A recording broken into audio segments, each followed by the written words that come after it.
Menanggapi kasusnya Mbak Ina yang lagi viral ya Rek ya. Kalau aku denger-denger dari VT-nya Mbak Ina, percakapannya sama agensi sama apa jenenge majikannya, itu menurutku Mbak Ina nggak usah dulu lah telepon 1955 itu nggak usah dulu ya. Aku tahu ya, ibarat kata kalau seumpama Mbak Inanya digaji 20.000, terus ibarat kata ditambahi 3.000, kalau Mbak Inanya ibarat kata ngerawat ama sama akong ini, Mbak Inanya nggak kuat, ibarat kata ama akongnya itu nggak bisa jalan, nggak bisa apa, terus Mbak Ina kesusahan, itu bisa dibicarakan sama agent dulu Mbak ya. Terus pertama sampean masuk situ kan ibarat kata kontraknya cuma satu ya, jaga akong atau jaga ama gitu ya, satu aja gitu. Terus kalau sampean merasa keberatan, seharusnya pertama 1 bulan awal kontrak itu sampean udah bilang sama agent, ini aku nggak bisa, kalau ngerawat 2 orang aku nggak mau dengan gaji segini. Nah itu bisa dibicarakan. Tapi kalau semua itu sudah dibicarakan, terus Mbak Inanya minta ngerawat 1 orang aja masih nggak ada respon, terus Mbak Inanya itu ibarat kata mau minta ganti majikan sama agent malah mau dipulangkan, itu Mbak Inanya boleh telepon 1955 minta solusi. Tapi kalau masih bisa dibicarakan sama majikan sama agensi, itu nggak usah dulu telepon 1955 Mbak ya. Jadi nanti efeknya kesamaan sendiri, majikan udah nggak mau, terus agensi udah nggak mau, nanti sampean nggak punya backingan, nanti cari kerja di mana lagi. Sedangkan yang saya lihat bahasanya sampean itu ya lumayan agak ini ya, kurang maaf lah sebelumnya ya. Cuma saran aja, kalau mbak-mbak TKW itu ada masalah, dibicarakanlah baik-baik dulu.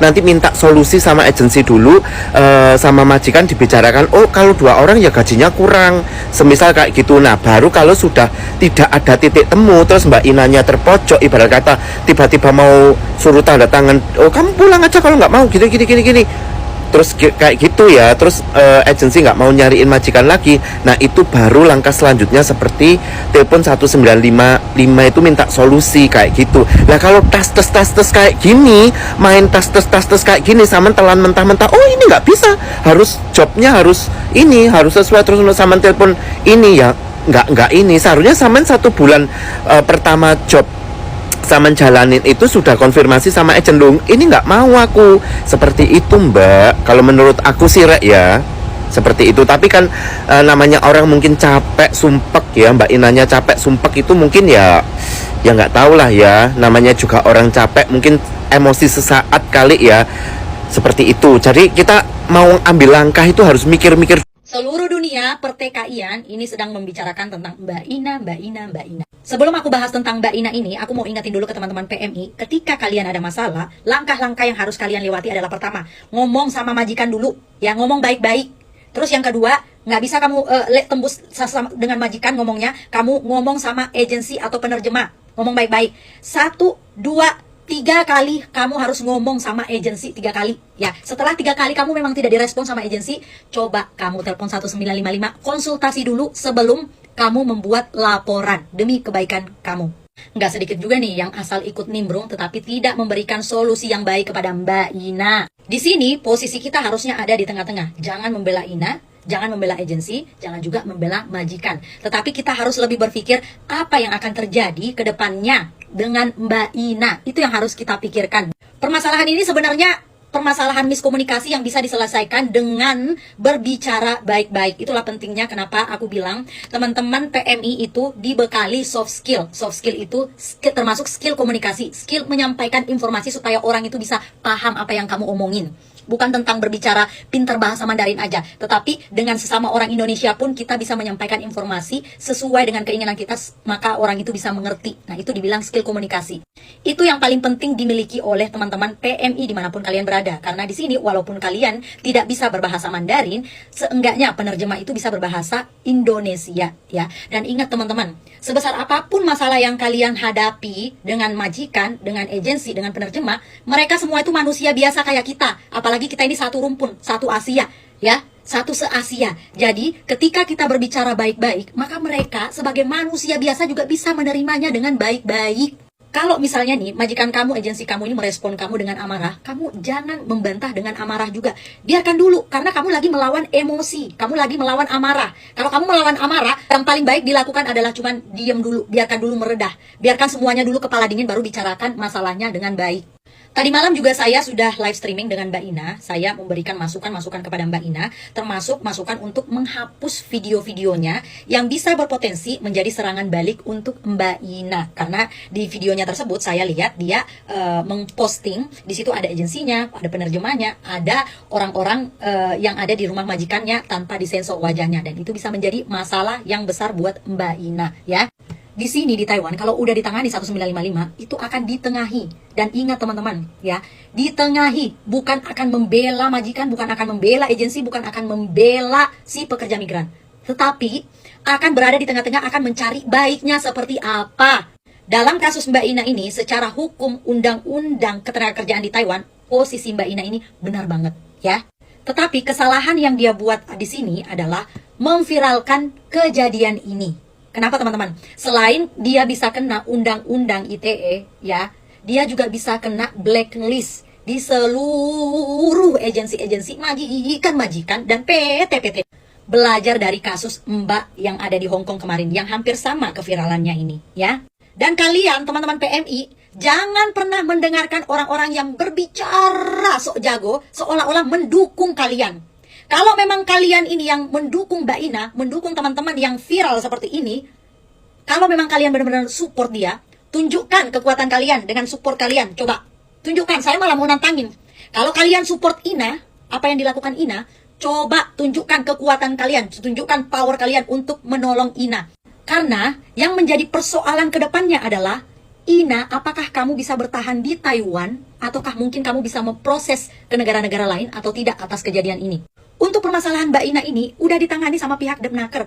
Tetapi untuk nasib Mbak Ina ke depan, Depnaker itu tidak punya kekuasaan, sayang, untuk menjamin apakah Mbak Ina ini akan dapat pekerjaan atau tidak. Karena tetap saja yang memegang kontrol atas semua ini adalah, sorry to say, agensi. Kalian pikir agensi-agensi, penerjemah-penerjemah, PT-PT yang memberangkatkan kalian di Indonesia ini tidak terkoneksi satu sama lain gitu. Kalau kalian berpikir mereka ini tidak terkoneksi satu sama lain, salah.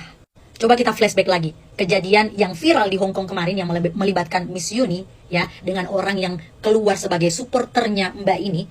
Coba tanyakan, apa kabar dengan Mbak itu sekarang? Bisa nggak dia berangkat ke luar negeri? Ada yang katanya mau menjamin dia masuk ke Taiwan, ada nggak dia di Taiwan sekarang? Makanya saya bilang sekali lagi, orang yang bilang terang-terangan di sosial media yang katanya punya power, saya tantangin. Kalian coba tunjukin power kalian, kalau kalian memang mendukung Ina. Coba tunjukin dong powernya, coba saya mau lihat, tunjukin powernya. Bisa nggak kamu menjamin Ina ini ke depannya nasibnya akan baik? Yang dibutuhkan Mbak Ina sekarang ini adalah nasihat yang baik, nasihat yang tidak menjerumuskan dia. Karena yang saya lihat sekarang, dia menikmati ketenaran dia, keviralan dia. Dan orang-orang banyak yang mengambil kesempatan ini untuk seolah-olah membela Ina. Ya, kalian yang membela-bela Ina, coba tunjukin powernya, mana powernya, bantu dia. Kalau misalnya dia dengan kejadian ini dia tidak bisa dapat pekerjaan sama sekali, coba tunjukin powermu. Kalau dia ditolak PT-PT di Indonesia, coba tunjukin powermu, berangkatin dia ke negara-negara lain.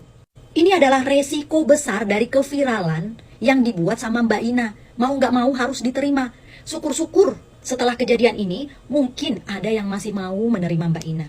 Semoga kita doakan, semoga. Karena yang paling penting adalah setelah kasusnya ini diproses sama Depnaker, apa yang akan terjadi sama Mbak Ina ke depannya? Apakah dia akan bisa tetap tinggal di Taiwan dengan majikan baru? Apakah majikan-majikan di Taiwan ini mau menerimanya dia? Ya, mau menerima setelah dia viral seperti ini? Apakah ada yang bisa menjamin? Ayo, yang katanya mendukung, katanya apa yang dilakukan Mbak Ina ini benar. Kalian bisa jamin nggak? Hah? Kalau cuma komentar di sosial media mah gampang. Gampang. Saya juga bisa kok bilang, Mbak Ina, kamu benar, saya dukung kamu. Dukungan seperti apa? Silakan tunjukkan dukungan seperti apa yang kamu mau kasih ke Mbak Ina. Kalau kamu memang mendukung Mbak Ina, seharusnya kamu arahkan dia ke arah yang baik. Kasih nasihat dia, supaya keviralannya ini tidak menjadi bumerang sendiri untuk dia. Karena saya tanya kemarin, semalam ini, saya tanya ke dia, kamu masih mau nggak kerja di Taiwan? Dia bilang, iya masih mau. Jangan kira karena kamu viral seperti ini, kamu masih bisa dapat kerjaan di Taiwan. Persatuan majikan-majikan di Taiwan, persatuan agensi-agensi walaupun penerjemah di Taiwan itu kuat banget, say. Kuat banget. Walaupun kamu dibantu sama orang Depnaker, Ya, orang depnaker tidak akan menjamin kamu bisa dapat kerjaan. Sekali lagi yang mengontrol siapa?